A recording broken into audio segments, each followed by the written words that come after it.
राम राम दोस्त, कैसे सब लोग? बढ़िया होंगे, मस्त हो, टनाटन हो, शानदार हो गए। तो भाई साहब, मेरा नाम है नमन और आप देख रहे हैं नमन अनकट यूट्यूब चैनल।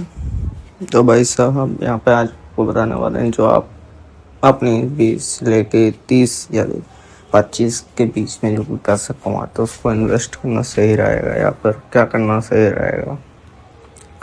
तो भाई मेरी मानो तो देखो, जितना भी अमाउंट आप कमाते हो तो उसका कुछ परसेंट इन्वेस्ट किया और डालो, फ्यूचर में काम आएगा। इमरजेंसी फंड के लिए कहलाएगा वो फंड। जैसे मान के चलिए आप तो कहीं से कमाते हो, मतलब उसको टैक्स के फॉर्मेट में डालिए, कहीं ना कहीं पर टैक्स के फॉर्मेट में डालिए कहीं पे, वरना तो आपकी लाइफ डिफिकल्ट हो जाएगी। आने वाली इन्फ्लेशन आपको खा जाएगी, बहुत बुरा तरीके से खाएगी इन्फ्लेशन आपको।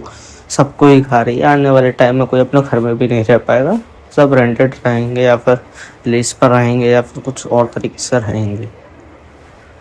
और सुंदर लग रहा है भाई। आज लोकेशन चेंज करी है वीडियो बनाने का, प्यार नहीं चेंज करेंगे। तो जब भी अगर आप मान के चलिए 30,000 रुपये कमाते हैं और आपका खर्च हो रहा है 12-13 हज़ार रुपये, जितना भी कमाए उसका 20% या 18% टैक्स गवर्नमेंट में अपने पास रखें, साइड में करते हैं कि हमारा ये पैसा है ही नहीं है, कहीं डालने की ज़रूरत नहीं है। अगर डालना चाहते हो तो डाल सकते हो। रियल इस्टेट में, गोल्ड वगैरह मत डालिएगा, रिस्क है। स्टॉक मार्केट वगैरह में मत डालिएगा, सब में रिस्क है। अगर जानकारी है आपको अच्छी तो आप डाल सकते हैं, वरना मत डालिएगा, ठीक है।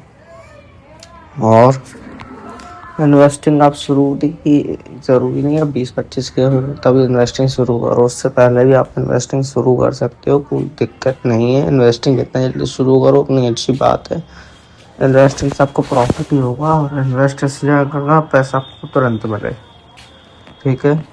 और लॉट वगैरह मत खरीदिएगा, प्रॉफिट कम मिलता है, क्लाइंट पैसा लेकर भाग भी सकता है, रिस्क बहुत होता है। जिसकी पहुंच तगड़ी है कोई पैसा नहीं लगा पाता है। सिर्फ पहला करिए भाई, जिसमें मैं दूर देखता हूँ मैं भी, आप भी देखेंगे तो ठीक है। और इन्वेस्टिंग की एक बात और कि जहाँ पे भी इन्वेस्ट करें ट्रस्टेड जगह आप इन्वेस्ट करें, लाइसेंस वाली जगह पर इन्वेस्ट करें। स्टॉक मार्केट वगैरह अगर आप करना सोच रहे हैं, पैसा डालना 5-10 हज़ार, 1 लाख, 2 लाख, 3 लाख, 5 लाख, 10 लाख, जितना भी डालें स्टडी करके डालें, ना कि तुक्का की किस्मत आ जाए या चला जाए।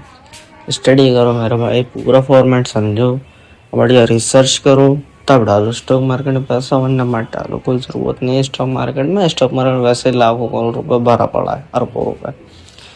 और रियल एस्टेट में भी बहुत ग्रोथ होनी है, बहुत सारी कंपनीज आनी है इंडिया के अंदर,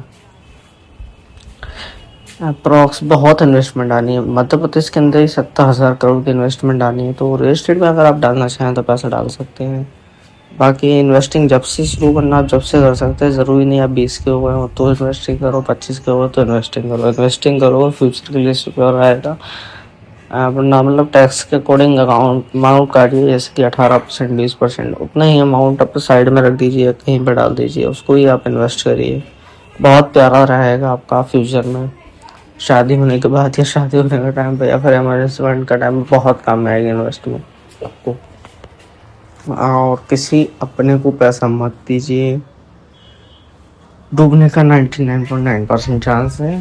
ट्रस्टेड भले ही हो, ट्रस्ट रिश्ता टूटता है, सब कुछ टूटता है, ठीक है। ज़रूरी नहीं कि समझा करिए, मजबूरी कहीं भी हो जाती है। मेरा बहुत पैसा अटका हुआ है, समझे करिए।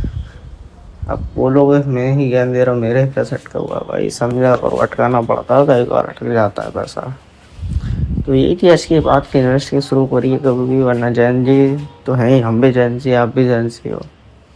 फालतू पैसा कहीं खर्चा मत करिए। दोस्त वगैरह पार्टी शॉप वगैरह में कुछ नहीं रखा, आईफोन लेने से भी कुछ नहीं। बाकी ये तो मेरा वैसे दिक्कत दे रहा है, स्टोरेज की प्रॉब्लम है।